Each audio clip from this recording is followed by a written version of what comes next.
How are you, ladies and gentlemen? What a bounce back win for the Bulls, a much needed win after a couple of disappointing losses against the Sixers. The Bulls take care of one of the best teams in the league in the Brooklyn Nets. The Bulls started off the game strong, which is something we haven't really seen so far this season, but then faltered a bit in the second and third quarter where it looked like it was going to be a tall order for the Bulls to take this one.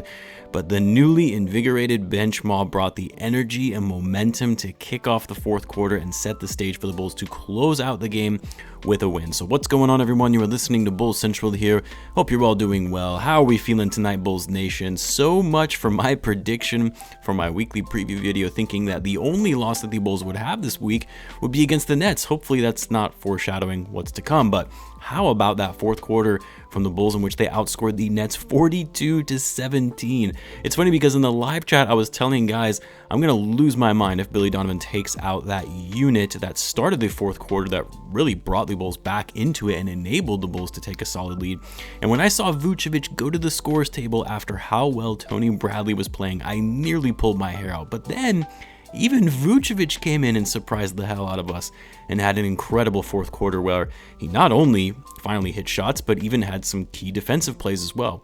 But more on Vucevic in a little bit later in this video because I do have some thoughts on his performance. But I want to shout out the bench mob that completely turned the energy around in this game and gave the Bulls that spark that they needed to take over the game with some big stops and hustle plays, fighting for loose balls on the floor, getting the crowd going. This is what I want to see. This is what I want to see from this bench unit because look, we know they aren't the best in terms of their offense, but what they excel at is their defensive intensity, and they have the ability to come in, especially on nights when the energy isn't there from the starters, to get out on the court and play scrappy, do all of the little things to get the atmosphere and energy up in the stadium.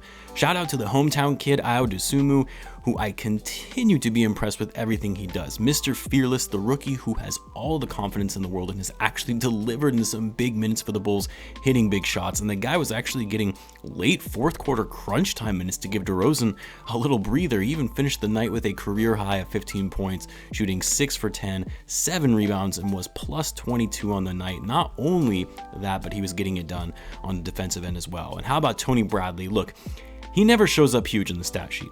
But when you watch this guy and the way he bullies guys in the paint and isn't afraid to draw contact and going up for rebounds, him and Ayo both were the catalyst that ignited that run in the fourth quarter.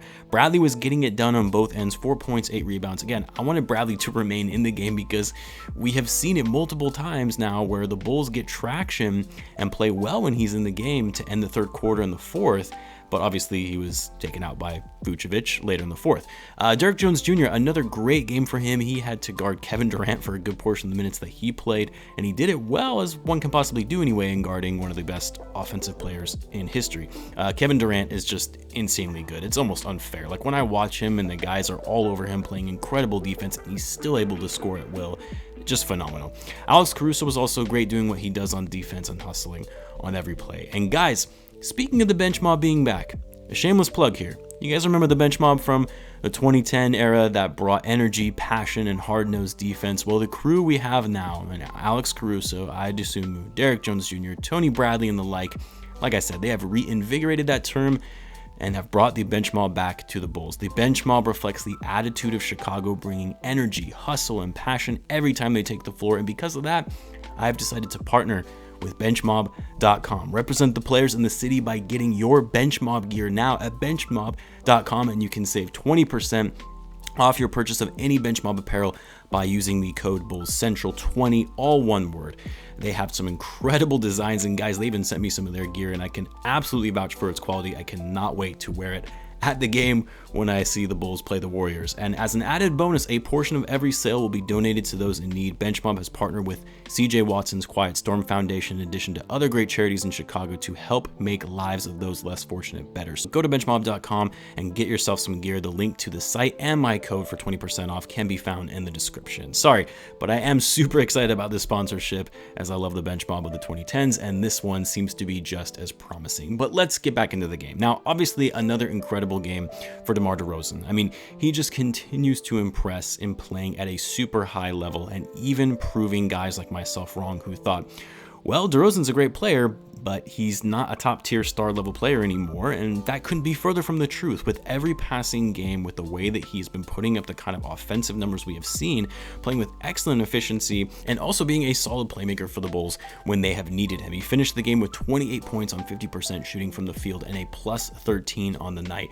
Lavine also had himself a great game. He was so smooth with some of his fadeaway jumpers and was hitting shots like it was nothing to it, especially in the first half. He finished the game with 24 points on 10 for 17 shooting to go along with 5 rebounds and 5 assists and only 1 turnover tonight. Zach has been struggling with his three-point shooting though, not sure what's going on there. Didn't have a single three, although the more I think about it, the Bulls as a whole have really been struggling shooting from deep. They were 9 for 31 from downtown tonight. But I want to talk about Vucevic.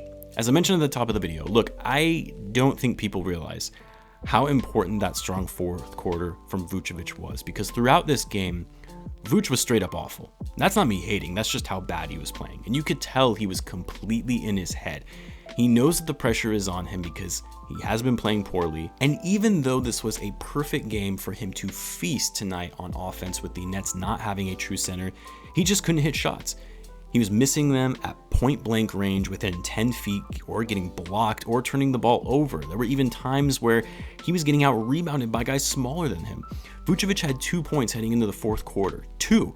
And I know it's easy to say, well, it's the beginning of the season, he's in a slump, and when star players are in a slump, you have to keep going to them so they can get out of it, which I agree they should, but his slump was impacting the Bulls' play. The Bulls were losing the game and lost the games against the Sixers because of how poorly Vucevic was playing. And no, it wasn't just Vucevic alone, obviously, there were more factors at play. The team should be held accountable as a whole, but Vucevic was almost a liability through those first 3 quarters. And you could see guys were even starting to become hesitant and passing to him. It even got to a point where Vucevic was passing when he had wide open shots or even open drives to the hoop. There was one play where he essentially pulled a Ben Simmons and was right near the basket with an open look and kicked it out to Javonte Green. It worked out because Green scored, but I was honestly stunned at what I was seeing, because if you've been following basketball for a while and you've watched Vucevic in his Orlando days, he has never been like this. And it got me thinking, is Vucevic just not the type of player that can thrive in an environment where he's not even the number 2 option on a team? It's still early, so I'm sure we'll come back to this video, we'll laugh as the season progresses, and that's why I was so happy to see him finally knocking down those shots in the fourth quarter. And they were big shots that the Bulls needed from him. Vucevic ended up finishing the game with 11 points, 13 rebounds, 5 assists, and he was getting it done defensively as well with 3 blocks and a steal. Again, he's still got work to do, but let's hope that fourth quarter was just the boost of confidence he needed to start playing at a star level again, because as good as Lavine and DeRozan are, the rest of the complementary pieces from this roster, the Bulls can't be a deep playoff team unless Vucevic is playing at a high level. They just can't. And then finally, shout out to Lonzo Ball. Didn't really have the best night on offense, although he had a big 3 in the fourth quarter. That was really the dagger of the game. But shout out to him for locking down and containing James Harden. And I talked about this in my preview video, that the Bulls are basically just going to have to try their best and let Kevin Durant get his. But what they can impact is locking down James Harden. And between Lonzo and Caruso, they held Harden to 14 points, shooting 4 for 11, and that helped the Bulls in winning this one. Anyway, on to the next. The Bulls finish off their homestand against the Mavs on Wednesday before they begin their West Coast trip. Be sure to check out benchmob.com. The link with the code is in the description. And as always, guys, be sure to subscribe if you're a Bulls fan, as I do post daily Bulls content. Thanks again for tuning in, guys, and I will catch you in the next one.